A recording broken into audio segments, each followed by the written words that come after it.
Welcome back. It's time now for Media Watch, which means James Cruton is here. How are you today, sir? Very well, thank you, Mark. Good to see you. Very sad news about Robin Williams. That's right, and it's been the talk of pretty much every news website going today, Mark. And indeed, I suppose when a public figure like this dies, everybody seems to throw in their tuppence worth, their speculation about the causes of death, their reminiscences of memories, etc. But, you know, this was also a family man, and I thought one of the most touching articles today was from was a post by his daughter Zelda, picked up here in the French version of the Huffington Post. She pays homage to her father with a quote from Antoine de Saint-Exupéry of the Little Prince fame, Le Petit Prince. You and you alone will have the stars as no one else has them. In one of the stars I shall be living, in one of them I shall be laughing, and so it will be as if all the stars were laughing. When you look at the sky at night, only you will have the stars that can laugh. So obviously that's a public demonstration of a very private moment of grief, and a quote that helped his daughter through that. I love you and I miss you, she said.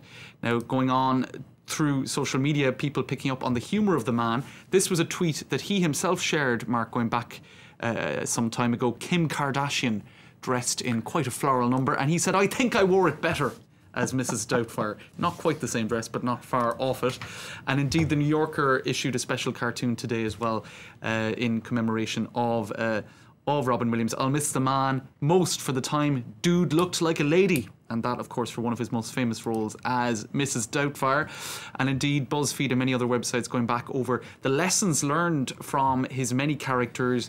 And of course, for several, for decades in any case, certainly for generations, I think too, his characters helped, I suppose, people learn some lessons through various films. Don't blame yourself, never devalue a human being. So that's a whole long list there in BuzzFeed going down through various characters he played and perhaps some lessons that could have been learned. Lots of quotes too. "You're only given one little spark of madness. You mustn't lose it." So he had a little bit of madness that I think a lot of people appreciated. There's something really, without being pretentious, Shakespearean about this situation, because you see in the great plays of William Shakespeare, the funny man who often has this very serious side, and Robin Williams clearly like that, had this manic humour, extremely funny, extremely energetic, but clearly another side, which was a side that was dark, that was hidden, and the side he was clearly struggling with for a long time. That's right. The Guardian actually has pulled up an interview going back to 2010 by Decca Aitkenhead, and in that she said, "When he's not putting on voices, he speaks in a low, tremulous baritone as if on the verge of tears. He seems gentle and kind, even tender, but the overwhelming impression is one of sadness." So a lot of people, whether it's appropriate or not, are trying to understand the person and trying to understand what brought him to this decision.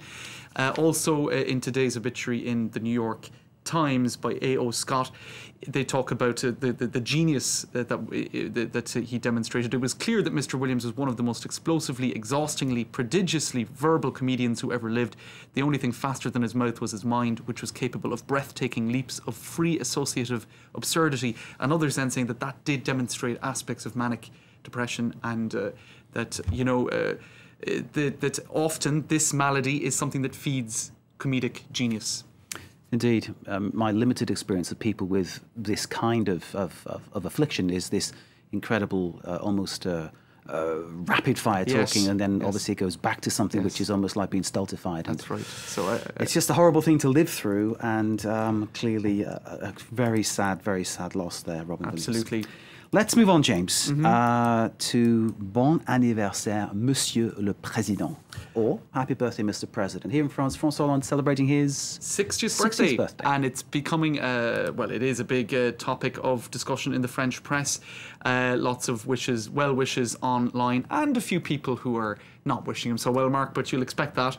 10 ideas for gifts for Mr. Hollande, and you can see there in that photo you have an umbrella, because he famously tends to it always rains on his parade, doesn't it? It rains on his parade. It rained on the very first parade as well, the day of his inauguration, when he had to walk down the Champs-Élysées in rain. So some people having a bit of fun with that. Also saying, why not a cardboard tie? Because there's even a website dedicated to the fact that his tie is famously often askew.